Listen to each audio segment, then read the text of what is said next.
সেদিন রাজপথে সামিল হয়েছিলেন একইভাবে শিক্ষক, সাংবাদিক, বুদ্ধিজীবী, সাংস্কৃতিক কর্মী, শ্রমিক সহ সকল শ্রেণী পেশার মানুষ সেদিন রাজপথে নেমে এসেছিলেন। 52, 71 কিংবা 90 এর মতো দেশের ছাত্র সমাজ বিজয় নতুন আরেকটি অমর ইতিহাস রচনা করেছেন।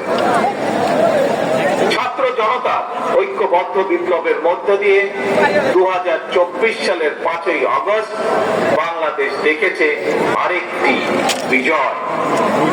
আমি বিএনপি সহ গণতান্ত্রিক আমি প্রতিটি রাজনৈতিক দলের পক্ষ থেকে দলমত নির্বিশেষে অভিনন্দন জানাই বাংলাদেশের বীর জনতাকে।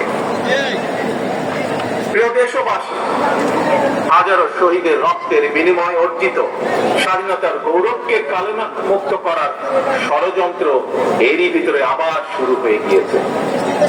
দেশকে গণতন্ত্রের উত্তরণের চলমান প্রক্রিয়াকে বাধাগ্রস্ত করতে সারা দেশে অস্থিতিশীল পরিবেশ সৃষ্টির ষড়যন্ত্র স্পষ্ট হয়ে উঠছে।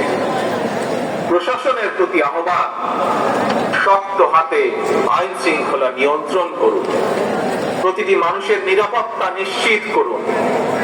ধর্ম, বর্ণ পরিচয়ের কারণে কেউ যেন নিরাপত্তাহীনতায় না থাকে, সবার আগে সেটি নিশ্চিত করতে হবে।